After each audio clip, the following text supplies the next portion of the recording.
Welcome to the Successful Nonprofits Bonus Break. I'm your host, Dolph Goldenberg. The bonus break is a short episode you can listen to while taking a coffee break and get the added bonus of making you and your nonprofit more successful. Produced as a companion to our longer Successful Nonprofits podcast, the bonus break covers all the topics you care most about. Professional development, fundraising, governance, board relations, marketing, tech, and more. Today's bonus break is the sixth part of a multi-bonus break series about strategic planning. It is worth your time to check out the first 5 episodes, so head on over to successfulnonprofits.com, download, and listen to them if you have not already. This sixth bonus break in our strategic planning series is about the board retreat. Since only a portion of the board serves on the strategic planning work group, the board retreat is an incredibly important opportunity to ensure that board members share their feedback and feel ownership for the emerging strategic plan. So in this bonus break, we are going to discuss what should be on your board retreat agenda, how to structure your board retreat so that board members have strong buy-in, the role of the work group members, and of course, the role of the strategic planning consultant. And finally, what do you want to avoid during the board retreat? There are some things that if they happen at your retreat will derail the important work that is supposed to be done. Now, the primary challenge of the board retreat is to help the board members feel like they have been part of the strategic planning journey. After all, over 200 hours of work have gone into preparing the information for this retreat, but you have a comparatively short amount of time to communicate this information to the board. In case you're surprised by this 150 to 200 hour number, let's do the math. Let's assume you have 7 workgroup members who participated in 6 bi-weekly workgroup meetings leading up to the retreat, and that on average, each of the workgroup members did about 2 hours of work every week. Then your equation looks something like this. 7 people times 12 weeks times 2 hours each week. And that equals 168 hours. And don't forget the 50 to 60 hours that your consultant has invested in facilitating and assisting the workgroup. So now you can see there are well over 200 hours of interviewing, analyzing, organizing, and deliberating in order to reach the retreat. As a strategic planning consultant, I design a retreat schedule that helps board members feel they have been part of the strategic planning journey from the very first workgroup meeting. Toward this end, I typically recommend a very simple retreat agenda, and I actually share a copy of the agenda on the Successful Nonprofits blog. But essentially, there's an opening ritual that takes about 15 minutes. There's a morning session that takes a little less than 3 hours, and the morning session includes a report out from the work group, as well as a review of the mission, vision, and core values by the full board. Lunchtime takes about 45 minutes, and we do an activity during lunch. And then there's an afternoon session that typically takes about 2 hours or 2.5 hours. And that afternoon session, what we'll do is we'll review and refine the big, bold goal. We'll do some mind mapping around the big, bold goal. And of course, we'll have report backs if there are multiple breakout groups and a closing ritual. On this agenda, we start the retreat with an opening ritual or check-in. This is typically a generative question and something like, at the end of the day, how will we know this retreat has been a success? In offering this ritual, it is very important to limit board member responses to just 1 or 2 minutes in order to stay on time. Because think about it. If you've got 9 or 10 board members and all of them take 4 or 5 minutes, you have just lost between 40 and 50 minutes of time in your agenda. So to help enforce the time limit, I typically bring a cheap stopwatch, and the person who just answered the question times the response of the board member sitting next to them. So just as the board members kind of go in order around the room and share their answer to the question, the stopwatch follows the board members going around the room as well. At the retreat, the morning session is essentially a report out by the strategic planning work group. I've helped the work group produce a PowerPoint presentation that is heavy on graphics and light on text, and that distills all of the information gathered during the environmental scan. So the stakeholder interviews, the financial analysis, the program analysis, the fundraising analysis, and of course, the board analysis. It is very important that the PowerPoint presentation be tight and without a lot of text, because each slide is simply a visual support for a workgroup member who has become a subject matter expert over the past 12 weeks. When I lead strategic planning, and you've probably already picked up on this, the work group usually presents about 90 to 95% of this report out, and I am maybe doing 5 or 10%, typically just the board analysis.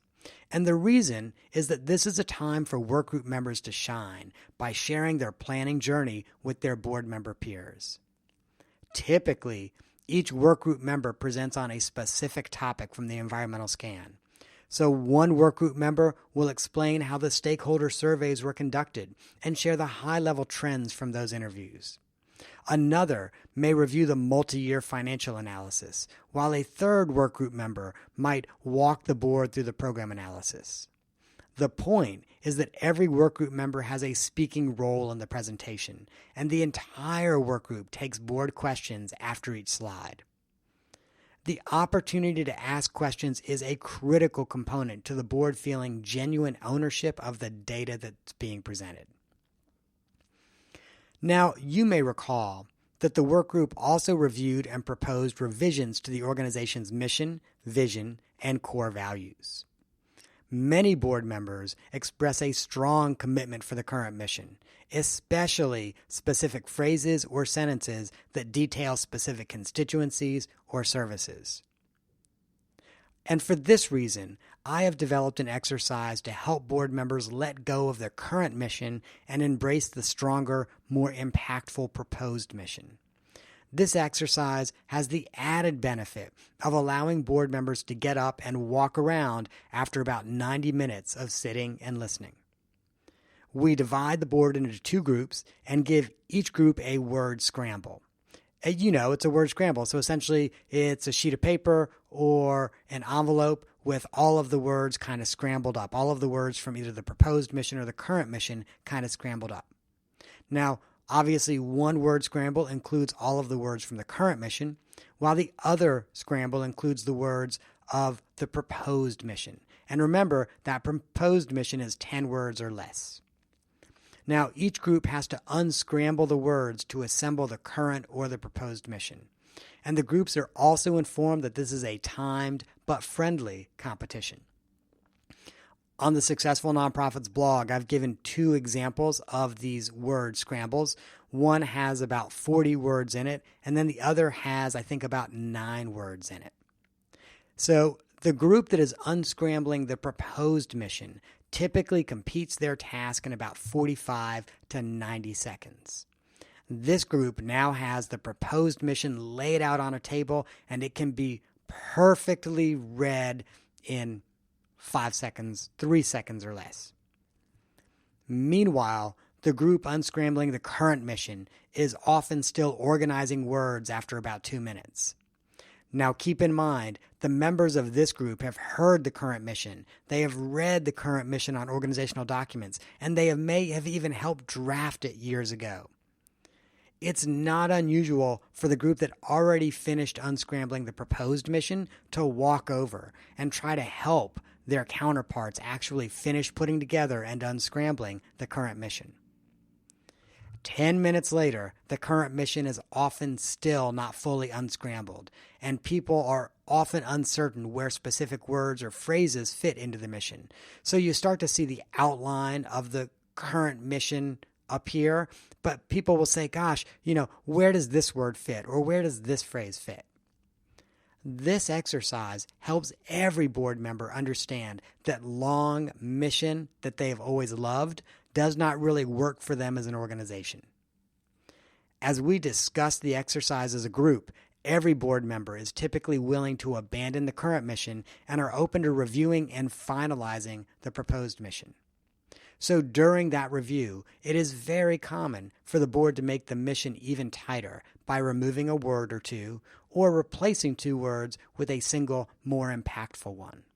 And as they do this, as they make these changes to the proposed mission, the board is really assuming full ownership of the proposed mission. We also present the proposed vision as a word scramble, but we don't make it a competition. Since every board member now understands the importance of a succinct statement, whether you're looking at mission or vision statement, we ask them to unscramble the proposed vision as one group. And once unscrambled, the board once again discusses, reviews, and refines the statement. And finally, the work group presents the core values and gets feedback from the full board. Once again, the value statements almost always change through this process, and this is a healthy sign that the board is owning the work group's results. At lunch, I will offer a short activity for all board members to do. Sometimes it's speaking with another board member about their love story with the organization. Other times, we ask board members to write a phrase about the organization on a whiteboard and take a photo of them beside it. This lunch is designed really to be a break from strategic planning, so we try not to discuss strategic planning at all, and it typically lasts about 45 minutes. Now, some organizations will ask if they can hold a board meeting during lunch, and I've got to tell you that I regret the few times I agreed to this. In fact, I've actually found that holding a board meeting at any point during the day is a tremendous mistake that impacts the tone of the entire retreat. Now, there are two reasons why boards should not have a board meeting as part of their retreat. The first is it switches every board member's mindset from strategic to tactical. And once their frame of mind is switched to the everyday tactical work of the board members often have a difficult time transitioning back to strategic. Additionally, I have yet to see a board meeting at a retreat that takes only the amount of time allotted on the agenda. They always run over, and they often run over by 30 or 45 minutes. And what this means is now the important strategic planning work that has to be done at the retreat becomes rushed. So let's get back to the retreat agenda. After lunch, the board focuses on reviewing and revising the big, bold goal. Keeping in mind that a small organization should have no more than one big, bold goal, and a large organization should have no more than two, a key role in facilitation is helping the board revise the goals without adding additional goals, or my personal favorite, without sneaking them in at the end of a big, bold goal. Now, once the big, bold goal has been refined and tweaked by the board, it begins to mind map this goal. If there's only one big, bold goal, the board as a whole works on a mind map of how to achieve it. If there are two big, bold goals, we will divide the board into two and have each group work on one goal. So the mind map is simply a graphic representation of everything you need to achieve your big, bold goal.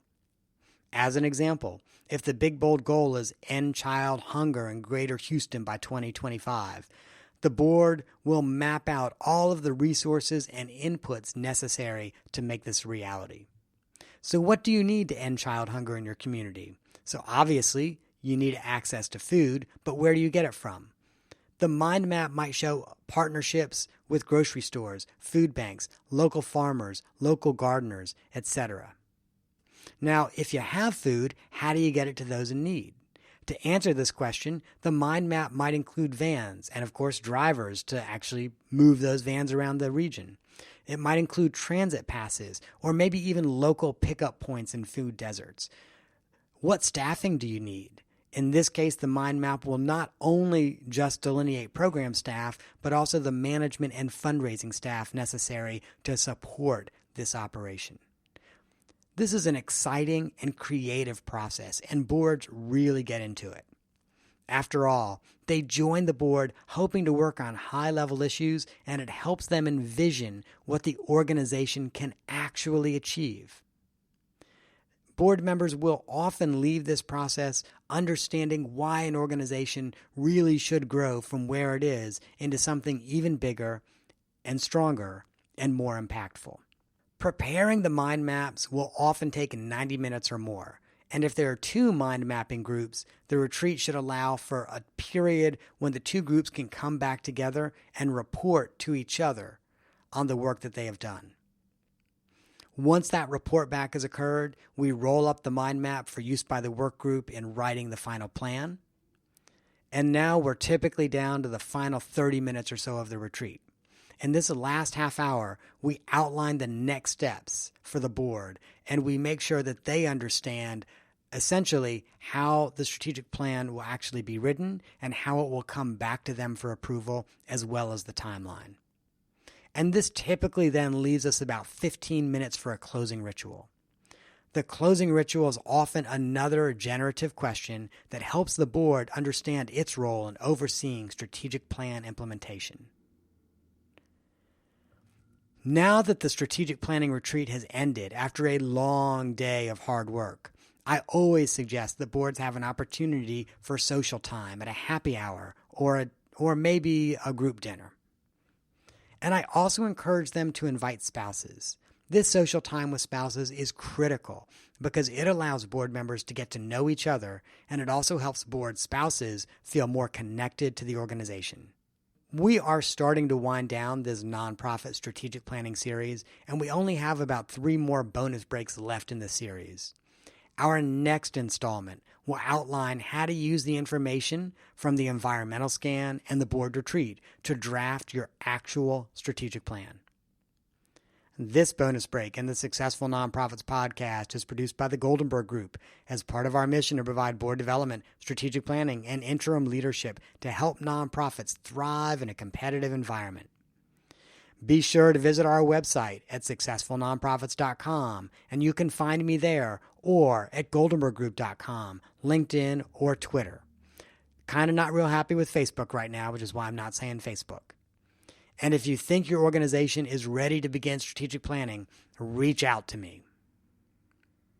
Thank you for joining us for this bonus break. I hope you gained some insight to help your nonprofit thrive in a competitive environment.